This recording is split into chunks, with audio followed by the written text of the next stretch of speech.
It makes sense. Hi there. Thank you so much for agreeing for the interview. My first question to you is, can you introduce yourself and briefly describe your current research focus? Oh, okay. I'm Trevor Hill. I'm based at the University of KwaZulu-Natal in South Africa. I'm a physical geographer by training. My research at the moment is I'm doing far, far too much administration and middle management and very little research. But at the end of the year, I stop being in charge of research and I can get back and do some work on myself.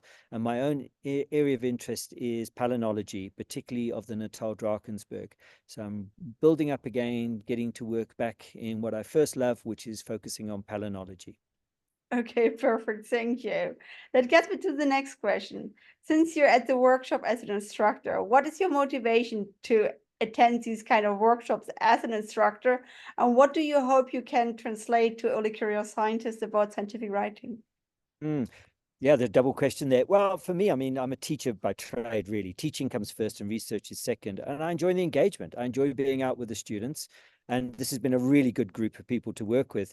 And I think I've got the experience now. I'm not trying to sound arrogant, but I've got the experience both as a published, somebody who's been published in the academic sense, and also as an editor of a few journals as well, which allows me to now pass that experience on to the emerging academics.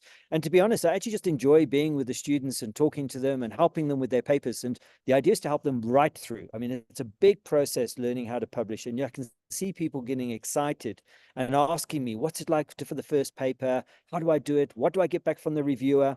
And it's quite a mystical kind of thing for people that haven't done it before.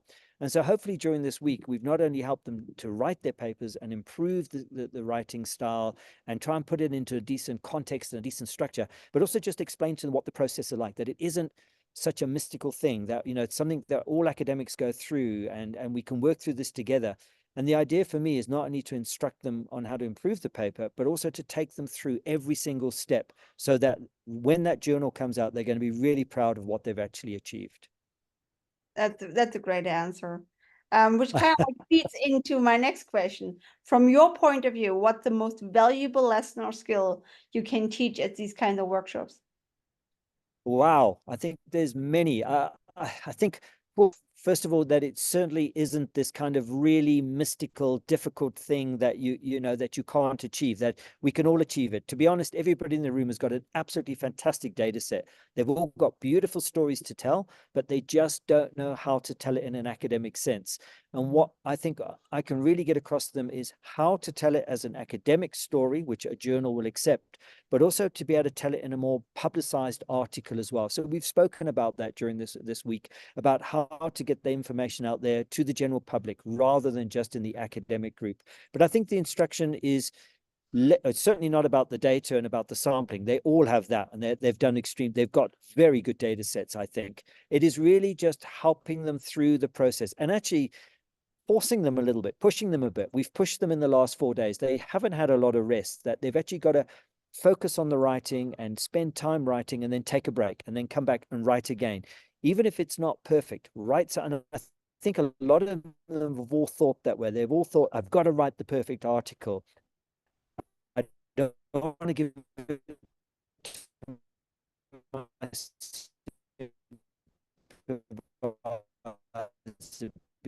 beforehand,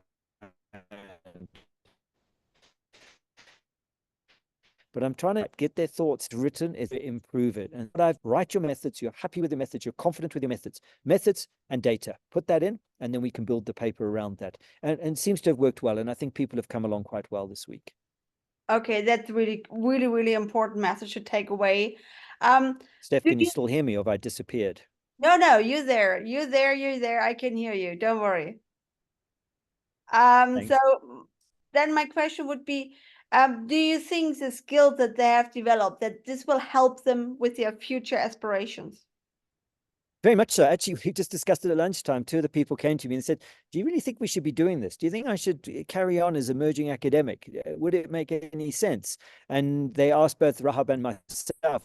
We both were like, yes. yes, of course, there's ways of doing it, and we would do it very differently or slightly differently, and this is what I suggest or whatever. But I think it does show to them that there are opportunities, that there are careers out there for them doing this kind of workshopping, and being together as well, I think makes a difference. They can learn from each other. They can gain experiences from each other. They can realize many are in the similar situations. And I think those skills, I hope, will keep many of them in academia. Definitely. Okay. So that gets me to my last question then. Like, from your perspective, what is a top tip for early career scientists or even scientists from your own level that these kind of scientific writing and workshops can translate? Like, what is the thing you would say this is the most important thing to take away? I think it's just learning from each other, learn to be honest, listening to each other's experiences, realizing you're not alone in what you're doing, and just experiencing each other and working with each other and learning from other, to be honest, is probably the most critical thing. I mean, if you go in the room now, everybody's talking and giggling and laughing and kind of messing around, if you like, but they're looking at each other's papers. So they're helping each other, they're building each other. And I think that is a big issue, is that ability to network, that ability to realize that you're not working in isolation. Be prepared to learn from each other and to gain from each other. And I think they're doing that well. And for me, that's an important lesson. I mean, for me, I work with people I want to work with. I work in teams of people that I know I can share time with. And that, to me, is very critical, because you're working with these people, you spend a lot of time, you're going to be under pressure with each other at times, you're going to have good and bad times. It's a bit like a friendship, I suppose.